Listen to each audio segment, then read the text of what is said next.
Hello, merry Christmas. അപ്പോൾ ഇന്ന് നമുക്ക് അടുപ്പിൽ ചിക്കൻ കറി ഉണ്ടാക്കാം. അപ്പോൾ കുറച്ച് നാളായിട്ട് അടുപ്പ് യൂസ് ചെയ്തിട്ട് ഞാൻ വെച്ചു ഇന്ന് ചിക്കൻ കറി അടുപ്പിലാക്കാം. അപ്പോൾ ഞാൻ ആദ്യം തന്നെ ചട്ടി വെച്ചു, അതിനുശേഷം വെളിച്ചെണ്ണ ഒഴിച്ചു, പിന്നെ കുറച്ച് സവാള, ഏകദേശം 2 സവാള ഞാൻ അരിഞ്ഞതുണ്ടായിരുന്നു, അത് രണ്ടും ഇതിലിട്ട് കൊടുത്തിട്ടുണ്ട്. പിന്നെ അതുപോലെ തന്നെ ചെറുതായിട്ടരിഞ്ഞ ഇഞ്ചി, പച്ചമുളക്, വെളുത്തുള്ളി, ഇത്രയും ഞാൻ ഇതിലേക്ക് ഇട്ടിട്ടുണ്ട്. അളവൊക്കെ ഞാൻ മെൻഷൻ ചെയ്തിട്ടുണ്ട്. പിന്നെ ഉപ്പ്, മുളക് പൊടി, കുരുമുളക് പൊടി ഒക്കെ അവരവരുടെ ടേസ്റ്റിനനുസരിച്ച് ഇടണം. പിന്നെ ഞാൻ 2 തക്കാളി, 2 മീഡിയം സൈസ് തക്കാളി കൂടെ ഇട്ടിട്ടുണ്ട്. അതിനുശേഷം ഉപ്പ് ആഡ് ചെയ്തു.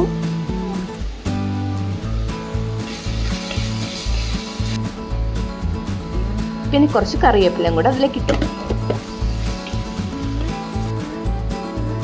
മഞ്ഞൾപ്പൊടി കുറച്ചിട്ടു, 1/2 ടീസ്പൂൺ മഞ്ഞൾപ്പൊടി ഇട്ടു. മുളക് പൊടി ഇട്ടു, അത് 1 ടേബിൾ സ്പൂൺ മുളക് പൊടി ഞാൻ ഇട്ടിട്ടുണ്ട്, പക്ഷേ കാശ്മീരി മുളക് പൊടിയാണ്. പിന്നെ അതുപോലെ കുരുമുളക് പൊടിയും ചേർക്കും. അതുപോലെ ചിക്കൻ മസാല 1.5 ടീസ്പൂൺ ഇട്ടിട്ടുണ്ട്. അപ്പോൾ ഇത്രയും ഇട്ടിട്ട് ഇത്തിരി നല്ലൊരു എന്താ പറയുക, റിച്ച് ആയിട്ടുള്ള ഒരു ചിക്കൻ കറി ഉണ്ടാക്കാമെന്ന് വിചാരിച്ചിട്ടാണ് ഞാനിപ്പോൾ ഇന്ന് ഉണ്ടാക്കിയത്. അപ്പോൾ ഞാനിപ്പോൾ കുരുമുളക് പൊടി ഇട്ടിട്ടുണ്ട്. അതിനുശേഷം ഒന്ന് ജസ്റ്റ് ഒന്ന് വഴന്നു വന്നപ്പോഴേക്കും ഞാൻ നേരത്തെ തന്നെ മുളക് പൊടി, മഞ്ഞൾപ്പൊടി, മസാലപ്പൊടിയിൽ മിക്സ് ചെയ്ത് ഉപ്പും കൂടെ ചേർത്ത് മിക്സ് ചെയ്ത് വെച്ചിരുന്ന ചിക്കൻ പീസ് 7 പീസേ ഉള്ളൂ. അപ്പോൾ അത്രയും പീസ് വെച്ചിട്ടാണ് ഞാനിപ്പോൾ ഉണ്ടാക്കുന്നത്. അതിലേക്ക് കുറച്ച് വെള്ളം മാത്രം ആഡ് ചെയ്തു, എന്നിട്ട് നന്നായിട്ട് ഇളക്കി കൊടുത്തു. നമുക്കിത് അടച്ച് വെച്ചിട്ട് വേവിക്കാം. പിന്നെ തീ ഇടയ്ക്ക് ശ്രദ്ധിക്കണം, ചിലപ്പോഴെന്ന് വെച്ചാൽ അടിക്ക് പിടിക്കരുതല്ലോ, അപ്പോൾ തീ ഇടയ്ക്ക് ശ്രദ്ധിക്കുക. അപ്പോൾ ഇപ്പോൾ ഒന്നായി കഴിഞ്ഞപ്പം തെങ്ങ് വീട്ടിലുള്ളവരാണെങ്കിൽ ലാവിഷായിട്ട് തേങ്ങ ഇട്ട് കൊടുക്കാം, അല്ലാത്തത് ഇതുപോലെ ഇട്ട് കൊടുക്കണം.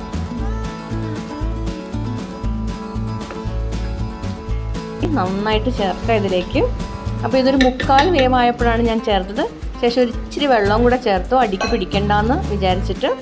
അങ്ങനെ വല്ല ഡൗട്ടുള്ളവർ കുറച്ച് വെള്ളം ആഡ് ചെയ്യുന്നത് നല്ലതായിരിക്കും. അത് ഞാൻ അടച്ച് വെക്കുക. പിന്നെ നന്നായിട്ട് വെന്ത് കഴിഞ്ഞപ്പോൾ ഞാൻ അതിലേക്ക് കുറച്ച് കാഷ്നട്ടും കൂടെ ഇട്ട് കൊടുത്തു. കാഷ്നട്ട് കയ്യിലുണ്ടെങ്കിൽ ഇട്ട് കൊടുക്കാം. നമുക്കൊരു റിച്ച് ചിക്കൻ കറി, ക്രിസ്മസ് അല്ലേ, അപ്പോൾ നല്ല റിച്ച് ആയിട്ടുള്ളൊരു ചിക്കൻ കറി ഉണ്ടാക്കാം എന്ന് വിചാരിച്ചിട്ടാണ് കാഷ്നട്ടൊക്കെ ആഡ് ചെയ്ത് കൊടുത്തിരിക്കുന്നത്. ഇവിടെ പെർമനൻ്റ് അടുപ്പില്ല, ഇത് ടെമ്പററി ആയിട്ട് ഞാൻ മേടിച്ച് വെച്ചിരിക്കുന്ന അടുപ്പാണ്. അപ്പോൾ ഇതിൻ്റെ പുകയൊക്കെ പോകുന്നത് സത്യം പറഞ്ഞാൽ ഈ ഡോറിൽ കൂടെയാണ്.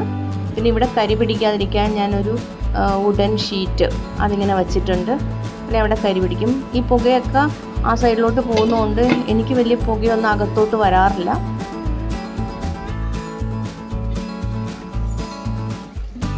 ഇപ്പോൾ ഇതിൻ്റെ ഫൈനൽ സ്റ്റേജ് ആയിക്കൊണ്ടിരിക്കുന്നു.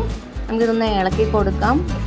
ഇത് അടിക്കൊന്നും പിടിക്കില്ല, എന്നാലും ഒന്ന് ഇളക്കി കൊടുക്കാം.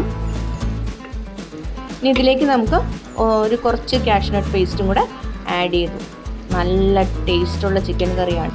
ഉപ്പ് പോരാന്ന് വല്ലതും തോന്നുവാണെങ്കിൽ നമുക്ക് ഉപ്പിട്ട് കൊടുക്കാം, പക്ഷേ എനിക്കത് കറക്റ്റായിരുന്നു, ഞാനൊന്നും ഇട്ട് കൊടുത്തിട്ടില്ല. ഇപ്പം നന്നായിട്ടൊന്ന് കുറുകി വന്നു. ഇനി അതിലേക്ക് നമുക്ക് കുറച്ച് മല്ലിയിലയും കൂടെ ആഡ് ചെയ്ത് കഴിഞ്ഞാൽ നമ്മുടെ ക്രിസ്മസ് ചിക്കൻ കറി റെഡിയായി കഴിഞ്ഞു. ഇതെല്ലാവരും ഉണ്ടാക്കി നോക്കണേ, നല്ല ടേസ്റ്റിയാണ്, നല്ല കുറുകിയിരിക്കും. ഇത് കുറച്ചും കൂടെ പറ്റും. കണ്ട ഇരുന്ന് കഴിഞ്ഞപ്പോൾ അത് ഇങ്ങനെയായി. അപ്പോൾ thank you for watching. Merry Christmas.